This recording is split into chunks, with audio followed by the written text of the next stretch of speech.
For years, Razer dominated a high-end gaming scene with the Razer Blade 14-inch laptop, but it was those bezels that just drove so many of us nuts.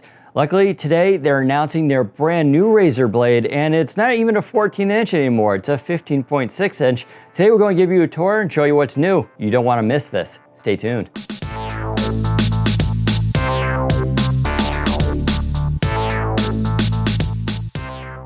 First up is going to be the display. So instead of 14 inches, it is now 15.6 inches, but they are keeping the overall chassis size the same. It is slightly wider, but overall it's going to be the same as your previous Razer Blade. You're just getting way more screen real estate.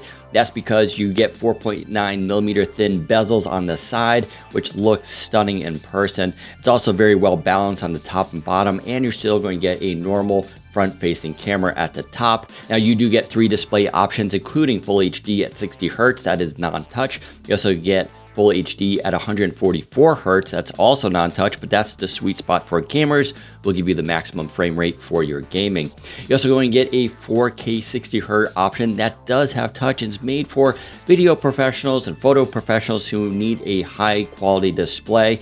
And at 4K, sure, you can game with it, but you will sacrifice frame rates. Now the good news about these displays, they're all factory calibrated for the first time. They should all reach 100% sRGB. They look very bright. We'll have to wait till we get our hands on them, but so far they look like winners from our end. Turning to the processor, we are looking at an Intel 8th generation Core i7-8750H. That is a 6-core processor with 12 threads and up to 4.1 gigahertz of performance. And it's all balanced by vapor chamber technology for cooling. Some custom design solutions here from Razer. It makes the device a little bit heavier, but allows them to really push that processor. So don't expect a lot of throttling here. And that goes double for the video cards, which you get 2 options, including NVIDIA Max-Q GTX 1060 at 6 gigabytes of video memory, or the Max-Q GTX 1070 with 8 gigabytes of video memory. Now, for those who don't like Max-Q because they tend to throttle the speeds, don't worry, Razer will let you control that through the Synapse software. So you're going to get the best of both worlds. You get the smaller design of Max-Q, but you should get the performance of a standard GTX card as well.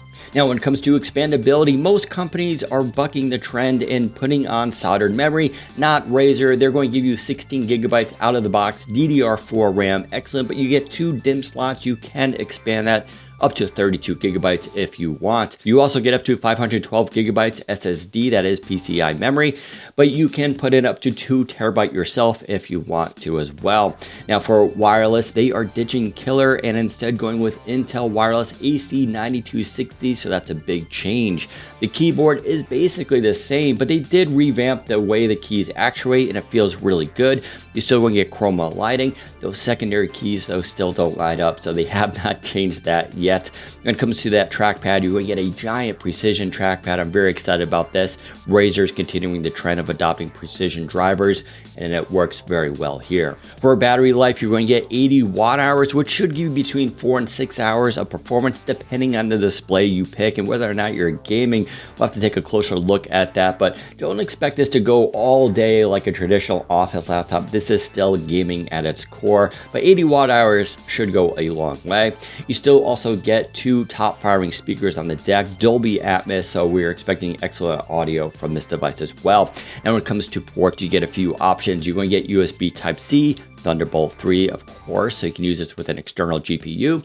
You still get USB 3.1 Type A port, also known as I call it the legacy port, and 3.5 millimeter headset jack, plus full HDMI.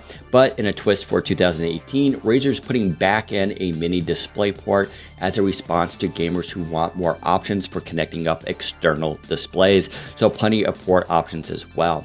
All this comes in a brand new chassis that's redesigned for 2018. Gone are the curved edges. Instead, it's squared off. Looks really good. Still CNC machined aluminum. Solid device. Should be between 4 and 4.5 pounds. So it's not light. For a 15.6 inch laptop, it's pretty compact in size and thinness. Should be really good in your bag. Now pricing and availability, well, you can get it today. You can order it at razer.com/blade. Pricing starts at $1,899 for the entry level, but goes up to $2,899 for the 1070 4K 16 gigabytes and 512 gigabyte of storage option. So as usual, Razer is quite expensive, but for many gamers, it's still worth it. So there's our quick preview of the brand new Razer Blade. Now we will do a full review of this device. They're being made as we speak, so we'll have to wait a couple weeks. But if you have any questions about it, leave them below and we'll try to answer them in that review. If you like this video, give us a thumbs up and don't forget to subscribe. Thanks for watching. Take care, everybody.